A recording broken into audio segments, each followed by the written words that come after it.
విద్యార్థులు పరిశోధనా రంగంపై దృష్టి పెట్టి నూతన ఆవిష్కరణలు చేయాలని వైజ్ఞానిక ప్రదర్శన ముగింపు వేడుకల్లో పాల్గొన్న వక్తలు ఆకాంక్షించారు. జన విజ్ఞాన వేదిక, రోటరీ క్లబ్ సహకారంతో we are with you atoms impact foundation సంయుక్త ఆటమ్స్ సైన్స్ ఎగ్జిబిషన్ అమరావతి రోడ్లోని హిందూ ఇంజనీరింగ్ కళాశాలలో శనివారం నిర్వహించారు.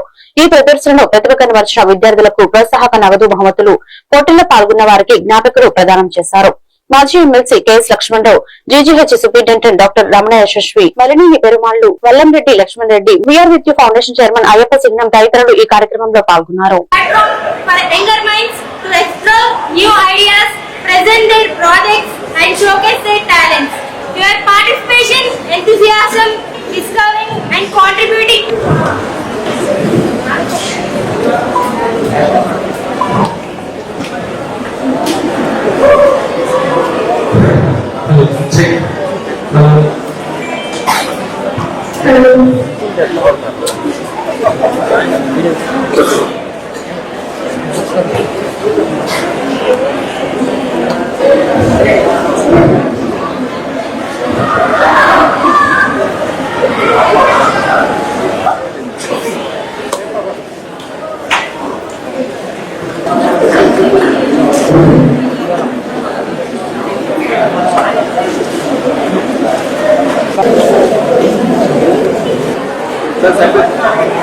Okay sir.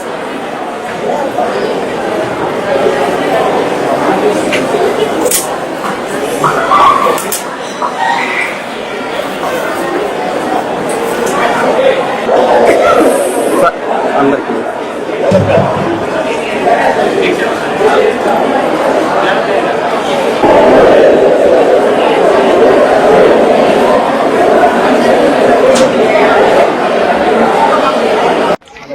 ఫరక్ చేస్తున్నారు.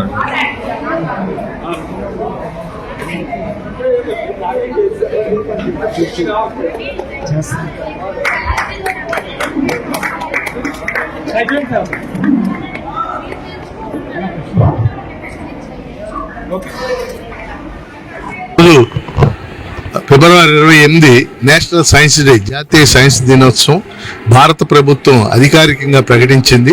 సర్ సివి రామన్ నోబెల్ బహుమతి గ్రహీత, ఆయన రామన్ ఎఫెక్ట్ ప్రకటించిన రోజు కాబట్టి చేశారు. ఈరోజు దేశంలో విద్యార్థులందరూ కూడా సైన్స్ పట్ల, అలాగే శాస్త్రీయ దృక్పథం, సైంటిఫిక్ టెంపర్ అంటాం, దాని పట్ల ఆసక్తి పెంచుకోవాల్సిన అవసరం ఉంది. ముఖ్యంగా స్టూడెంట్స్ టెక్నాలజీ కోర్సుల వైపు వెళుతున్నారు తప్పితే రీసెర్చ్ సైడ్ అంటే పరిశోధనల వైపు వెళ్ళటం లేదు. అందుకని ఈరోజు దీన్ని మనం స్ఫూర్తిగా తీసుకుని పరిశోధనల వైపు వెళ్ళాలని భారతదేశంలో గొప్ప గొప్ప పరిశోధనా కేంద్రాలు ఉన్నాయి. బెంగళూరులో ఇండియన్ ఇన్స్టిట్యూట్ ఆఫ్ సైన్సెస్ ఉంది, అలాగే హైదరాబాద్లో centre for cellular molecular biology అని చెప్పేసి ఉంది, Indian institute of chemical technology, గొప్ప ఇన్స్టిట్యూట్లు ఇవి. వాస్తవంగా ఇందులో పరిశోధన చేసే వాళ్ళు తగ్గిపోతున్నారు. ఆ విధంగా మన స్టూడెంట్స్ను ప్రోత్సహించడానికి ఈ సైన్స్ డే ఉపయోగపడాలని కోరుతున్నారు. హిందూ కాలేజ్ ఆఫ్ ఇంజనీరింగ్ ఈ కాలేజీలో యాటమ్స్ ఇంపాక్ట్ ఫౌండేషను, అలాగే రోటరీ క్లబ్ ఆఫ్ గుంటూరు సెంటెనీలు, అలాగే జన విజ్ఞాన వేదిక, అలాగే వీఆర్ విత్ యూ అనే చారిటబుల్ ట్రస్ట్, వీళ్ళందరూ కలిసి ఒక మంచి యాటమ్స్ సైన్స్ ఎగ్జిబిషన్ అని ఒక ఎగ్జిబిషన్ని నిర్వహించారు.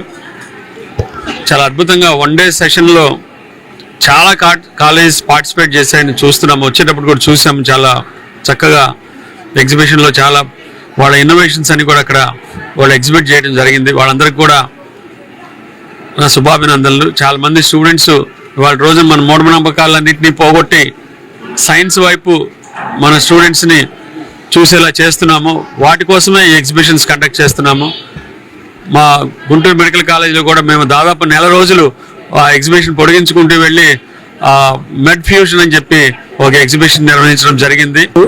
National science day, sir CV Raman national science day సందర్భంగా ఆటమ్ సైన్స్ ఎగ్జిబిషన్, అలాగే వీఆర్ విత్ యూ అసోసియేషన్ వారి తరపున, అలాగే జన విజ్ఞాన వేదిక, అలాగే గుంటూరు సెంటీనియల్ క్లబ్ ఆధ్వర్యంలో హిందూ కాలేజ్ ఆఫ్ ఇంజనీరింగ్లో నేషనల్ సైన్స్ డే సందర్భంగా వివిధ స్కూల్స్ నుంచి వచ్చి పిల్లలు బ్రహ్మాండంగా వాళ్ళ డిస్ప్లేస్ కానీ మోడల్స్ కానీ ఈ సైన్స్ ఎగ్జిబిషన్ దాంట్లో పార్టిసిపేట్ చేసి ప్రజెంట్ చేయటం అనేది చాలా ఆనందం. అండ్ ఇలాగే స్కూల్స్ నుంచి పిల్లల్ని మనం ఇప్పుడు ఎంకరేజ్ చేసి ఇలాంటి ఎగ్జిబిషన్స్ అన్ని ఎంకరేజ్ చేస్తే బాగుంటుంది. దేశవ్యాప్తంగా 39వ జాతీయ సైన్స్ దినోత్సవం జరుపుకుంటున్నాం. ప్రపంచంలో చాలా అభివృద్ధి చెందిన దేశాలు వాళ్ళ స్థూల జాతీయ ఉత్పత్తిలో 3%, 4%, 5% పరిశోధనల కోసం ఖర్చు పెడతా ఉన్నారు. కానీ భారతదేశం 0.6% మాత్రమే ఖర్చు పెడుతుంది. దీని ఫలితం నోబెల్ బహుమతులు మనకు కేవలం అమెరికాకి 432 వచ్చినాయి, ఇంగ్లాండ్కి 115 వచ్చినాయి, ఫ్రాన్స్కి, చైనాకి, అనేక దేశాలకి 100కు పైగా నోబెల్ బహుమతులు వస్తుంటే ఒక భారతదేశంలో ఉండి ఇక్కడ పరిశోధన చేసిన వాళ్ళకి ఒక 5 మాత్రమే లభించింది. అందులో సర్ సివి రామన్ రెండో వ్యక్తి. వారు రామన్ ఎఫెక్ట్ కనుక్కున్న తర్వాత ఈ బహుమతి లభించడం జరిగింది. భారతదేశంలో గతం చాలా బాగుందని, అప్పుడే పుష్ప విమానం ఉందని, అప్పుడే ప్లాస్టిక్ సర్జరీ చేశారని రకరకాలుగా చెప్తూ పాత చాలా గొప్ప